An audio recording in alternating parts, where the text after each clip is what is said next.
অপশক্তি। জনগণের কাছে এই সমস্ত অপশক্তি অতি তুচ্ছ। বাংলাদেশের ইতিহাসের সবচেয়ে ক্ষমতাধর পুলিশের মহাপরিচালকের কথা বলতে গেলে নাম আসবে বেনজির আহমেদের। একে তো ক্ষমতার দাম্ভিকতা, তার উপর হাজার হাজার কোটি টাকার মালিক। সবটা মিলিয়ে নজিরবিহীন ছিলেন এই বেনজির। আদালতের নির্দেশে জব্দ রয়েছে তার সমস্ত অবৈধ সম্পত্তি, অর্থাৎ এই সম্পত্তি না পারবেন বিক্রি করতে, না পারবেন ভোগ করতে।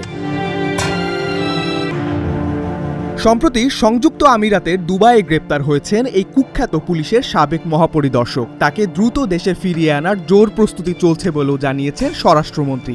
জানান, আন্তর্জাতিক সমন্বয়, বিদেশি কর্তৃপক্ষের সঙ্গে যোগাযোগ ও গ্রেপ্তার পরবর্তী কার্যক্রম সম্পন্ন হয়েছে। স্বরাষ্ট্র মন্ত্রণালয় শিগগিরই ইউএই কর্তৃপক্ষের কাছে আনুষ্ঠানিক প্রত্যর্পণ অনুরোধ পাঠাবে।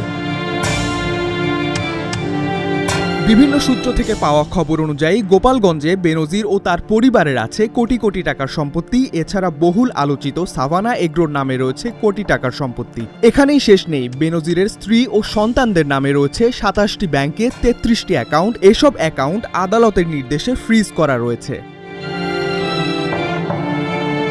এছাড়া অনুসন্ধানে পাওয়া গেছে বেনজির ও তার স্ত্রী সন্তানদের নামে ঢাকায় মোট ১২টি ফ্ল্যাট, ১৯টি কোম্পানির শেয়ার, ৩০ লাখ টাকার সঞ্চয়পত্র। এছাড়াও বিদেশে রয়েছে অজানা সব সম্পদের পাহাড়।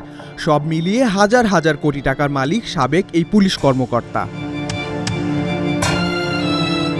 ২০২৪ সালের ৫ই আগস্টের পর গা ঢাকা দেন মহাসম্পদ ও প্রভাবশালী এই বেনজির আহমেদ। এখন পর্যন্ত দুর্নীতি, অর্থ পাচার, গুম, নির্যাতন সহ একাধিক মামলা চলমান রয়েছে তার বিরুদ্ধে।